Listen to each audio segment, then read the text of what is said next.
Tonight on KGW News, a huge boost for women's sports in the Northwest.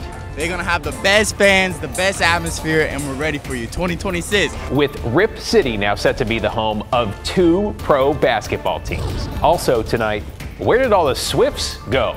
And I've never been here when there's been nary a bird. The annual Northwest Portland tradition, you might say, has migrated across the Willamette. And new traffic troubles for Carmen Rubio after a driver reportedly says the mayoral candidate scraped her car, then walked off.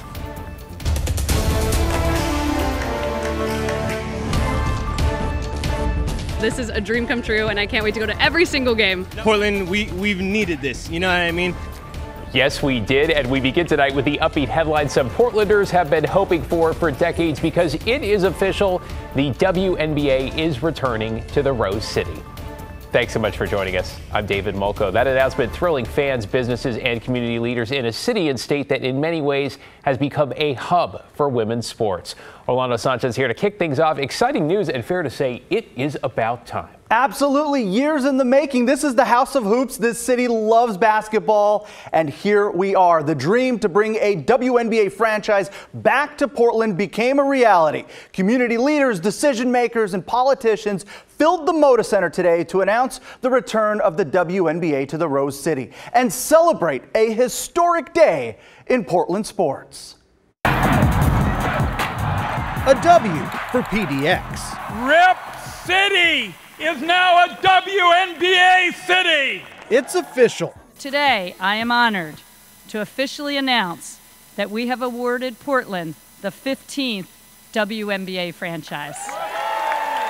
The Moda Center, covered in WNBA branding, home to a WNBA team, set to tip off in 2026. Not only does the city support women's sports, but basketball is also in Portland's blood. Years in the making. In 2002, the Portland Fire folded. The City of Roses left without a team. A year ago, the opportunity to bring a team to PDX slipped away. That's when the Bethal family stepped up. It was around Thanksgiving time when Alex made the call to Kathy. Yep, I remember that. It really wasn't our intention when we came into the Portland community, but we saw the opportunity and, like I said, the stars aligned, and here we are. We are the epicenter of women's professional sports. The Bethal family, via Raj Sports, also owns the Portland Thorns. According to John Canzano, the Bethals paid $125 million for the franchise. They plan to build a state-of-the-art practice facility. The data is really compelling about Portland. Its enthusiasm for sports, being a sports lifestyle center, its passion for sports is unparalleled, and in particular, women's sports. Commissioner Kathy Engelbert said her trip to Portland in 2023 left a lasting impression. When I came out to the sports bra and just saw those young girls, and it was very effective to have young middle schoolers, which I used to coach. I coached my daughter 4th through 8th grade with the signs, bring a WNBA team here. I want to be a WNBA player. The next order of business, a team name. The Bethals plan to involve the community with that decision.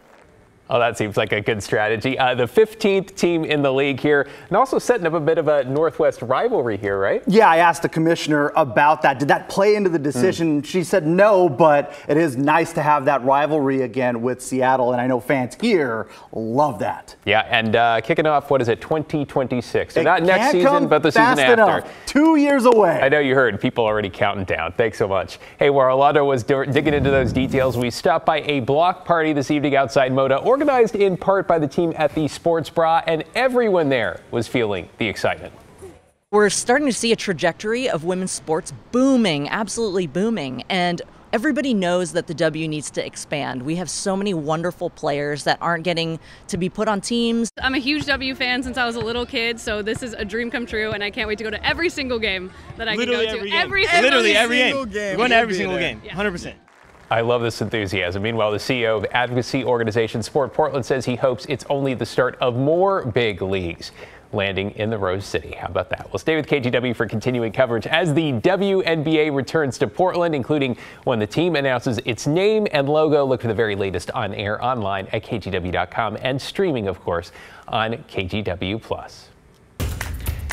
New at 11, a Multnomah County jury has awarded a Portland cyclist more than $1.5 million following a crash with a TriMet driver. Alma McCarty is in the newsroom. And Alma, you talked with him and his lawyer. Yeah, David, Ken Flippin says that he was in Southeast Portland's Brooklyn neighborhood riding his e-bike that was relatively new. He'd had it for less than a year.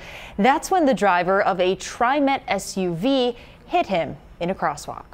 I saw the TriMet had stopped, so I had proceeded to go. 3 years after a collision in this crosswalk at the intersection of Southeast 17th Avenue and Lafayette Street, a conclusion to a civil lawsuit. The guy took off, didn't look my direction, I assume, and ran me over. And I screamed, "Stop, you're gonna kill me." And he stopped right on time, backed off me. And when he backed off me, my leg had caught the bumper and it ripped my leg apart. Cyclist Ken Flippin says that injury led to a serious infection, flesh-eating bacteria. Multiple surgeries, hypobaric chamber, skin grafts, more surgery. And even 3 years on, he says he feels near constant pain. More than likely this will need more work. Flippin sued TriMet for negligence, claiming the driver who ran him over failed to stop for him, pay attention to his surroundings, or maintain control over his vehicle. Court documents show that attorneys for TriMet argued Flippin was at fault for riding his e-bike on the sidewalk and in the opposite direction of traffic.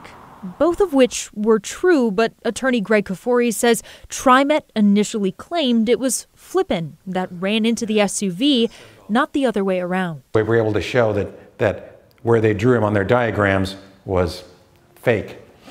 And if people believed the paperwork when it first came through, they'd think it was his fault, and it wasn't. Video from Flippin's GoPro gave jurors a better sense of what happened and showed that at the time of the accident, he was crossing in an intersection where drivers are required to yield. Ultimately, following a 5-day trial, they awarded him more than $1.5 million. I'm scared for other riders now. Flippin tells me he hasn't gotten back on the bike and doesn't plan to ride in the city.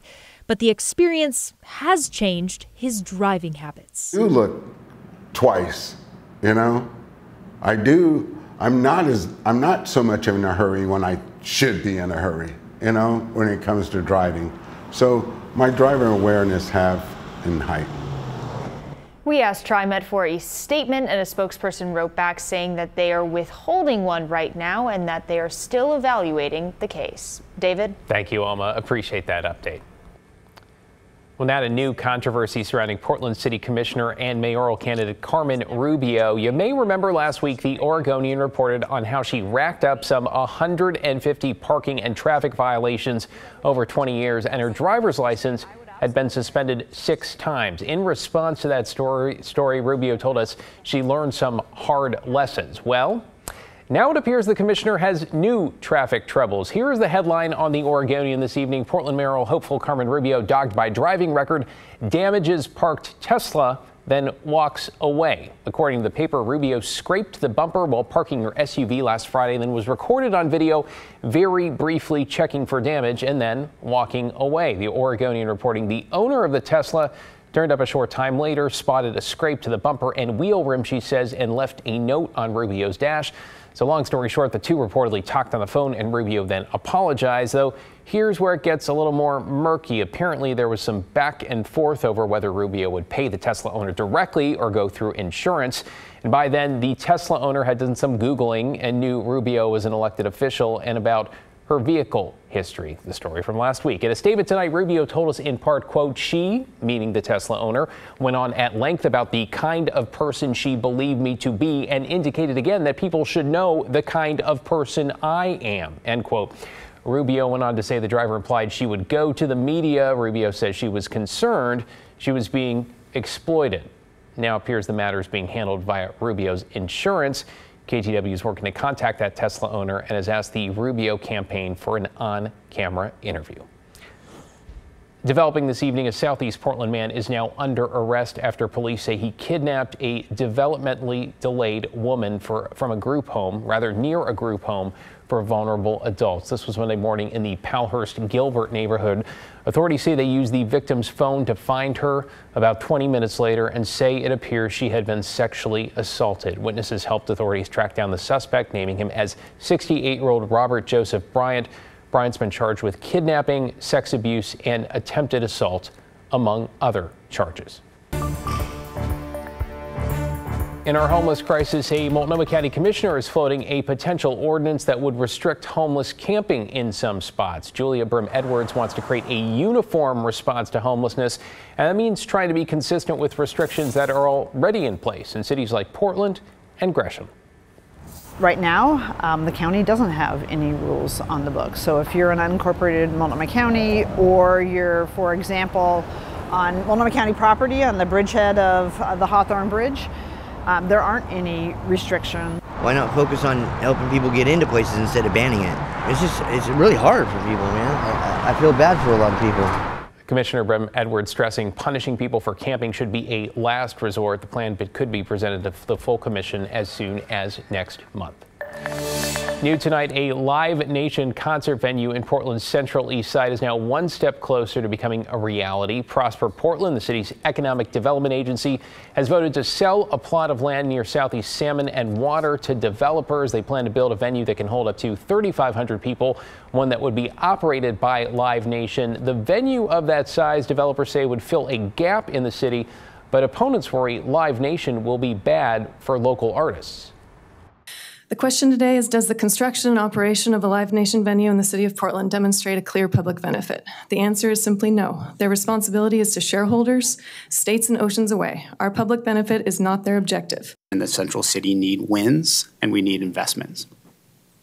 We are in front of you today presenting a project which is just that, a major investment in our city and a win for our city. Opponents are formally appealing the land use approval. City Council is set to hear arguments tomorrow afternoon. You're watching KGW News, and straight ahead at 11 on this Wednesday, Portland's iconic Swifts have returned, but this year it appears they're winging their way to a different spot. We'll take you there. Plus, it is never too early to talk about toys, from trampolines to Transformers, what's now in the running for the Toy Hall of Fame. I'm Matt Safino. We didn't see the moon rise over Portland. We had cloud cover, but we can see it now from the Dalles. It's 98.8% full, not completely full, still 65 degrees out there. The winds have begun to back off. We'll talk about the harvest moonrise for tomorrow and the next full moon happening next month, of course. But the last days of summer look great. There's no rain on the way, but there is 80-degree weather.